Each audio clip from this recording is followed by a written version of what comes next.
Hi, I'm Carla D. Tillery, and welcome to the Chair Chronicles. I'm your life coach and your favorite auntie. You know, that aunt that is so not afraid to tell you the truth and help you see things just a little clearer, and you love her advice. Well, as a certified life coach with over 2 decades of experience, I'm very passionate about helping you find your happiness. So pull up a chair and let's have a talk.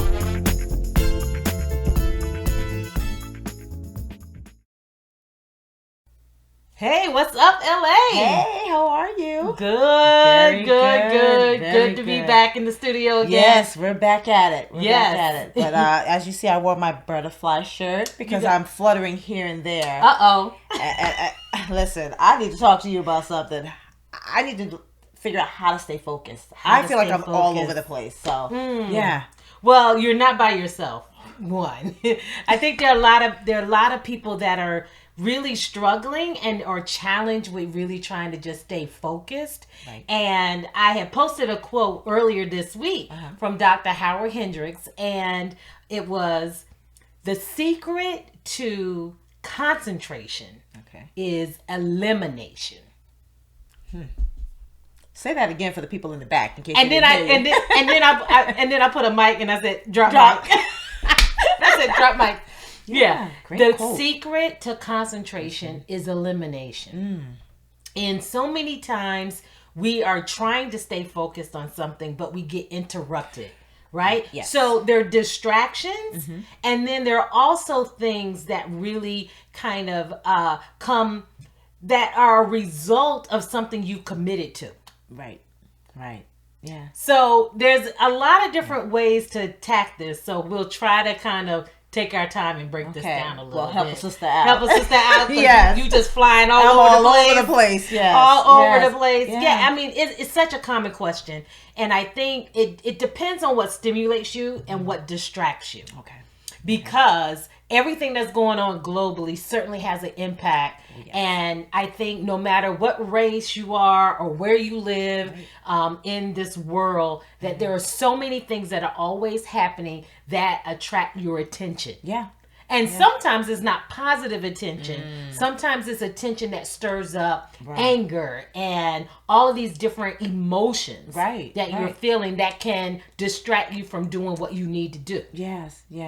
And I certainly have fall prey to that. Yeah. I mean, some days it's just like, okay, Carla, you just gotta you just go in a closet and just like lock the door and just stay focused and do what you gotta do. I mean, sometimes you just want to hide. You really do. You want to just cover up your head and say, let me block it all out, whether it's work, whether it's family. You just need a moment. You need a moment. Right. Yeah. So if it is things that you do not really have control over, right? Okay. So let's talk about things you don't have control over. Right. And some of that could be, let's just say you're a parent and you get a phone call from your school that your child attends, and it's like they need you all of a sudden. And you were right in the middle of doing something, you were focused and you were getting it done, but then something unexpected out of your control happens. Right. There will be days, there will be moments that you just have to pivot and address that priority. Right.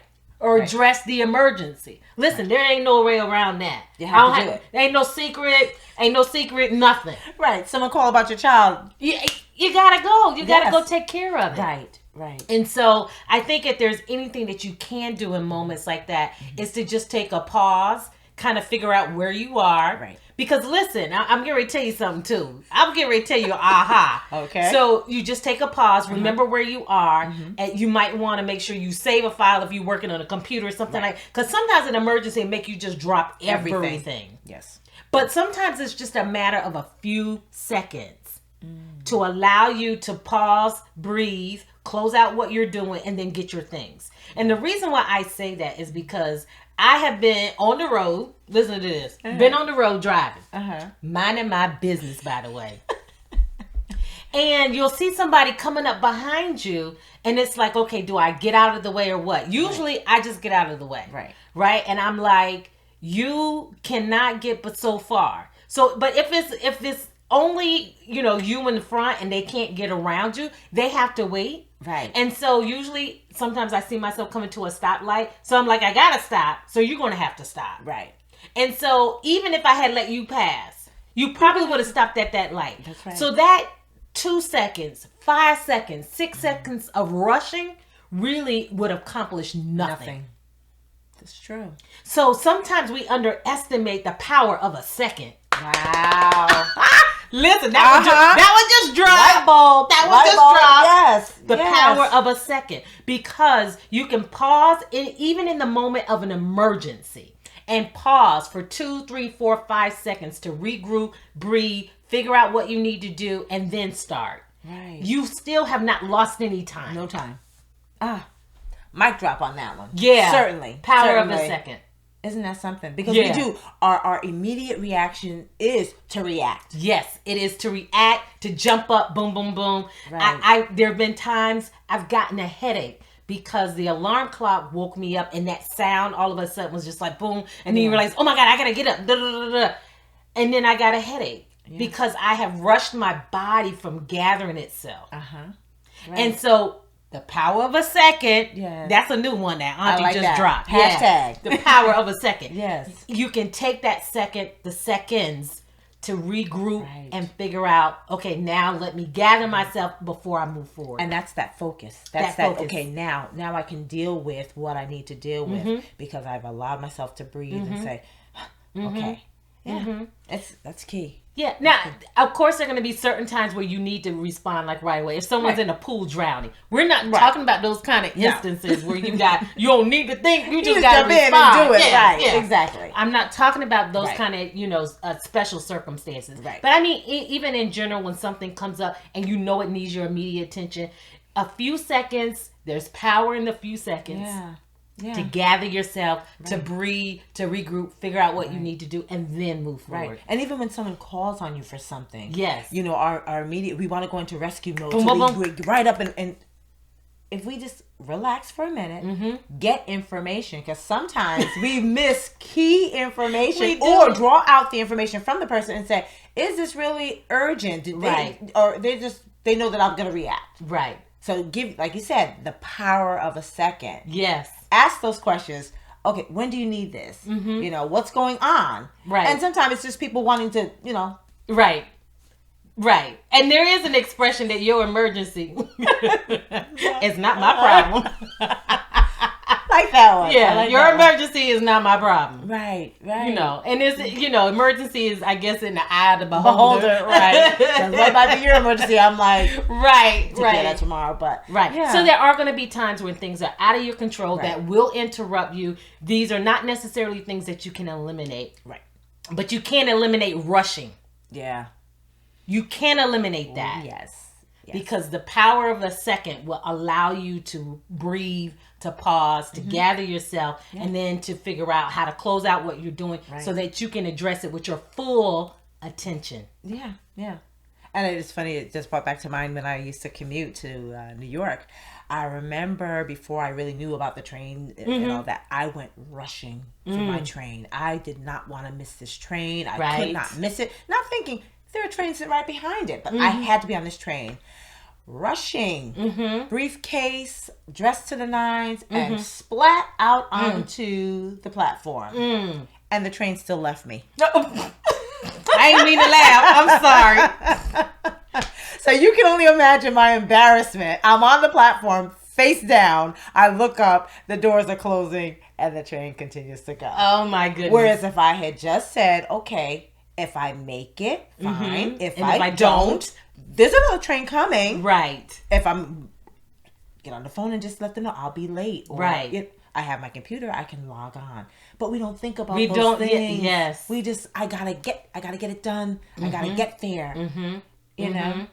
And it's amazing how much time is in a second that will allow you to make some important decisions. Yeah. But I had to learn the hard way. So I never ran for a train after that again. Listen.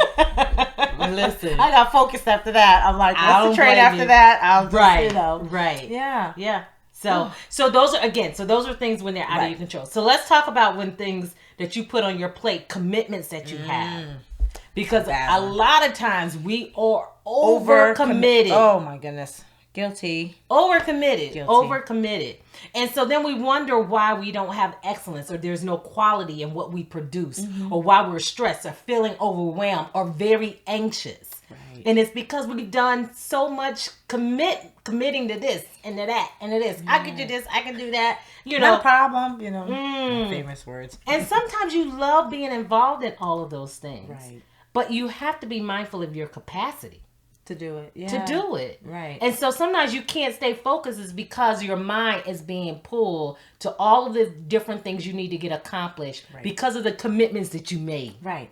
And it's that feeling of disappointing people. And I think we have to get away from that. And it's okay to be honest. If you cannot commit to it, if you do not have the capacity to do it, it doesn't mean that you don't have the ability or the skill to do it. You have to look at what you're able to handle. And like you said, that spirit of excellence. I would rather do one thing well than fail at 10 things. Yes. And I'm big on completing like a project. Yeah, we're not gonna start 5 or 6 and never get anything completed. Right. Says those who are working on home improvement projects. Exactly. Listen, yes, I'm not gonna call out my neighbor, but my neighbor, not my direct neighbor, so nobody can figure this out. Right. But yeah, there is someone in the neighborhood, and you just every time I walk the dog, you see a new project starting, and I said, "Wow!" But they didn't finish that one, and they didn't finish that one, and it's like, okay, you watering the grass, because you seeded the grass, but it's like, okay, you never finished the siding. You done started in the back. You got wood everywhere spread out. It's like I see the new shiny toy, so I'm gonna leave that and go over there. Yeah, and I have been guilty of that too, where it's like I'm excited when I start something, and then it's like, okay, on to the next thing, and I haven't really completed this, but I'll get to it. Yeah. So let's talk about the finisher. Yes. Because the finisher wants to get things completed. Right? And you're right. There are so many of us, and let me confess, because I haven't always been the finisher. Yeah, it's easy to start one thing, and then it's like you got it 98% complete. Right. And it's like, then something else grabs your attention, you get started on that, and you forget about the 2%. Right. Sometimes it's just that little small paint touch up, or maybe it's getting some accessory, and then it's always in the back of your mind. I never really finished it, and because it was so complete, almost to a point of completion, you felt like you could take your hands off. Right. But what we don't recognize is that our brain still stores the fact that it wasn't completed, and you still have it on your mind. Yeah. And that's what destroys the concentration. Right. It's having so many things occupying the space of your mind. Right. Whereas you can just take, like you said, a few seconds a day and just dedicate it to that last 2%. Get it done. Put the check mark and say, I've done it. I've completed it. And it's true. It does weigh on you. I'm a person that has lists. I have the bullet points, and I mean, every day I rewrite the next day those 15 things that I haven't done. Right. And then the next day I have those 15 things I haven't done, and I'm like halfway there. So it's a half of a check mark. But it's true. It's like if you just take the time to get it complete, because what ends up happening is, like you said, as you store this stuff, that's when you hear people say, oh my goodness, I'm so tired. And a lot of it is not tired, physical tired. It's mental. It's mental. Because that thing is still out there. It's still out there. So think about this. If you're an athlete and you're a track runner, and let's just say you're running, even if you're a sprinter or a long distance runner, you're not going to win unless you cross the finish line. Right. Or, you don't even have the possibility of winning unless you cross the finish line. That's it. So think about that. Getting almost there is still just almost. Right. That's right. You're not there yet. Right. So that 2%.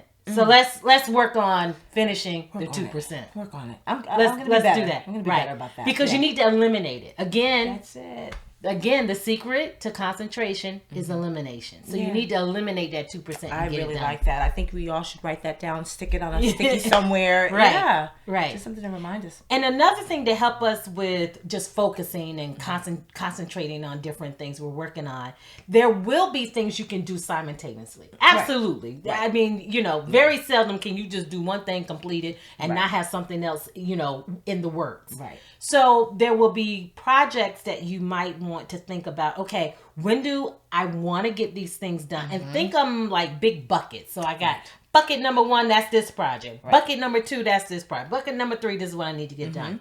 And they all have different timelines. Right. Right. So what you have to do is start from the end and work your way back up to present day. So if you want to get something done in 6 months and you have something else that's a 9-month project, you got to go all the way out and then say, what do I need to do when to make sure that I get that accomplished? And that way you can lay it out and kind of see what it looks like. But a lot of people don't look at the big buckets. They look at the 100 things. Because you got all of these tasks in bucket 1, bucket 2, bucket 3, and you're just looking at it, and then you never, it's just like, forget it. You don't even get started. Right. You pick a little bit from each one, and it's just like constant. It's constant. And you actually feel defeated because you feel like nothing is getting done. So it's like create a mind map. Of how am I going to get these 3 projects done with these 3 different timelines.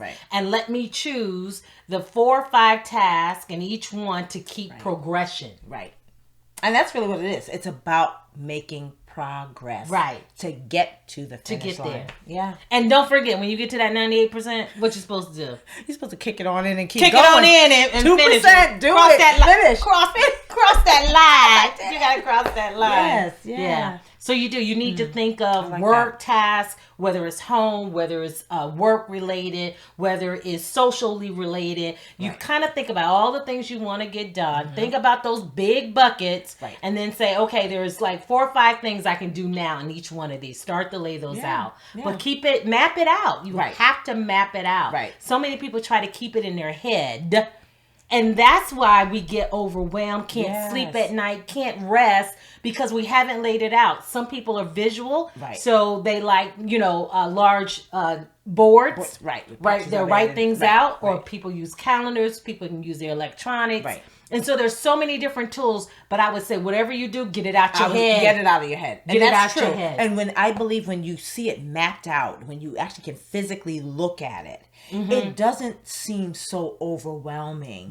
In our brains, we're trying to capture all of that on top of our daily lives, our daily stressors. So it just seems so impossible. It seems impossible. Yeah.